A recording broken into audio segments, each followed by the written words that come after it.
Hello everyone, it's me Ritika Gautam from Bharati Group of College Durg. I hope you all are safe and sound at your home and enjoying this lockdown and following all the rules and regulation for avoiding COVID virus. So today my topic is speaking. It's very interesting topic क्योंकि बोलना किसको पसंद नहीं होता, बोलना सबको पसंद होता है.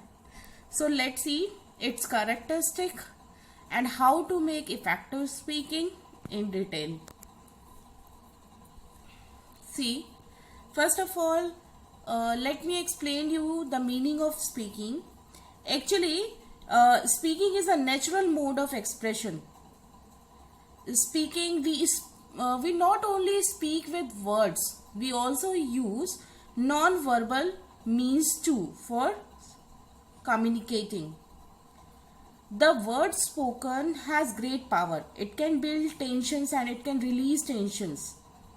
The language and manner of our speech changes with the change in our audience and the speaking situations.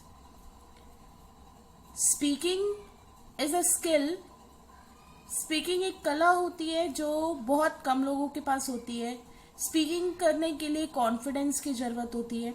जब हम बोलते हैं तो हमारे आवाज़ में कॉन्फिडेंस होना चाहिए.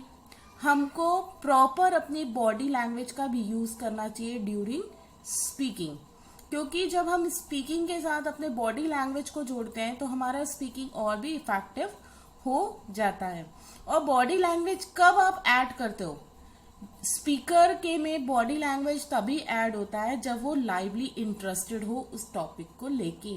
तो क्योंकि इंटरेस्टेड होना बहुत ज़रूरी है किसी भी टॉपिक की जिस बारे में आप बात कर रहे हो.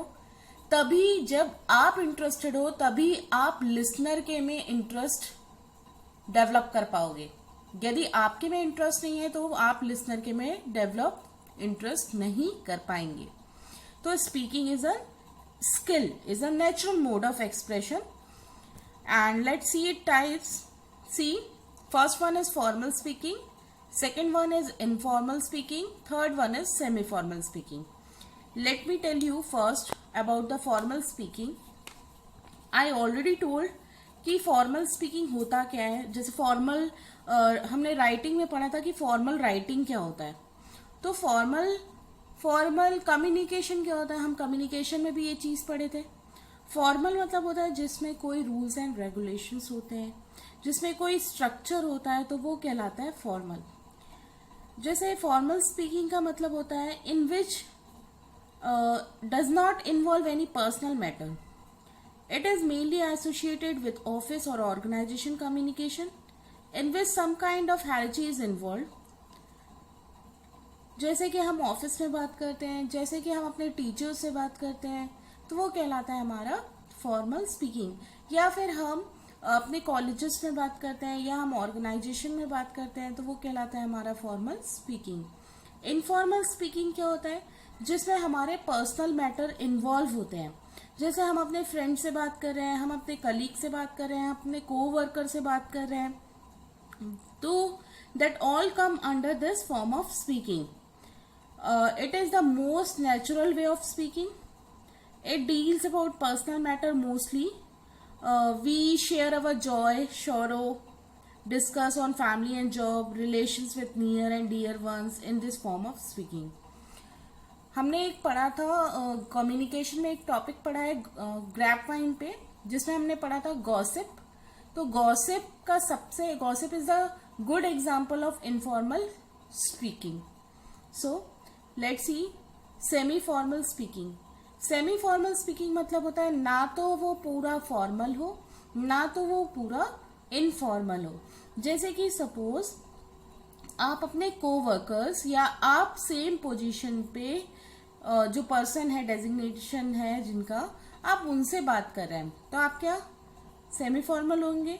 पूरे फॉर्मल से भी बात नहीं कर पाएंगे, पूरे इनफॉर्मल वे से भी बात नहीं कर पाएंगे, तो वो कहलाएगा semi formal speaking. For example कि जैसे मेरा इंग्लिश डिपार्टमेंट है, मेरे डिपार्टमेंट में मेरी सिस्टर ज्वाइन करती है. ठीक है, मेरी सिस्टर ज्वाइन करती है, तो क्या होगा, हम तो ऑलमोस्ट इनफॉर्मल स्पीकिंग करते हैं घर पे, लेकिन बाहर हमको दूसरों के सामने कैसे बात करना पड़ेगा, फॉर्मल स्पीकिंग में करना पड़ेगा।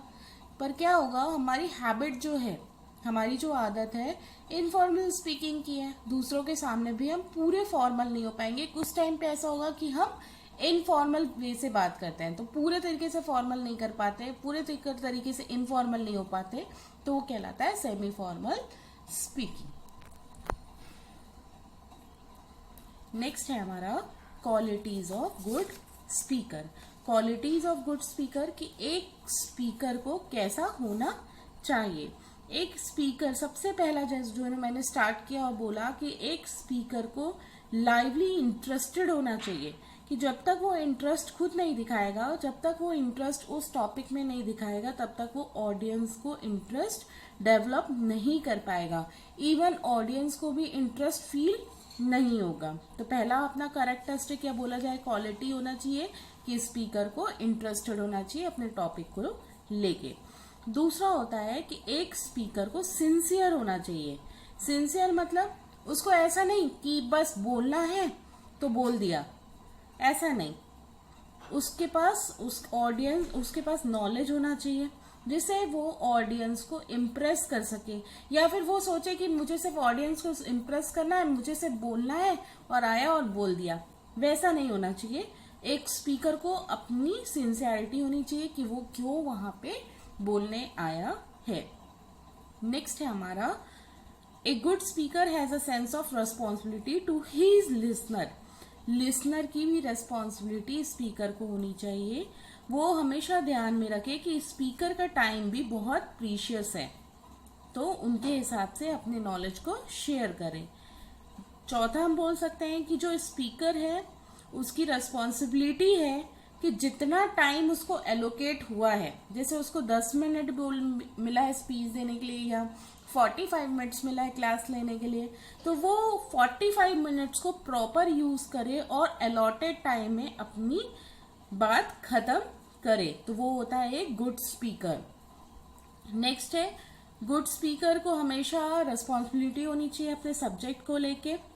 उसके में लीडरशिप क्वालिटी होनी चाहिए, जिससे वो यदि किसी ऑडियंस से बात कर रहा है या स्पीकिंग के दौरान आई टू आई कांटेक्ट रखेगा। एक good speaker is not over confidence, उसका ओवर कॉन्फिडेंस नहीं होना चाहिए। और गुड स्पीकर हमेशा बॉडी लैंग्वेज को इक्वली इम्पोर्टेंट देता है अपने वर्ड्स के साथ। तो ये थे हमारे qualities of good speaker. Next है हमारा characteristic of good speech. Characteristic of good speech, पहला है आपका क्लियर। जब हम स्पीकिंग करते हैं तो हमारा जो भी सब्जेक्ट है, हमारा जो भी टॉपिक है, जिसके बारे में हम बात कर रहे हैं वो क्लियर होना चाहिए। ऐसा नहीं कि आपने बहुत सारे ऐसे वर्ड्स ऐड कर दिए हैं जो मतलब किसी के लिए अननोन हो, वो जो लोग उससे अनफैमिलियर हो, तो वैसे हमको वर्ड्स यूज नहीं करना है, क्लियर रखना है जिससे लिसनर इजीली समझ जाए। दूसरा है ब्रीफ। कंप्लीट इंफॉर्मेशन या कंप्लीट नॉलेज होना चाहिए स्पीकर को जब वो बोल रहा है, क्योंकि यदि इनकम्प्लीट इंफॉर्मेशन होगा या नॉलेज होगा तो वो किसी भी ऑडियंस या किसी भी लिसनर की डाउट को क्लियर नहीं कर पाएगा, जिससे लिसनर का इंटरेस्ट चला जाएगा। नेक्स्ट है हमारा इंटरेस्टिंग।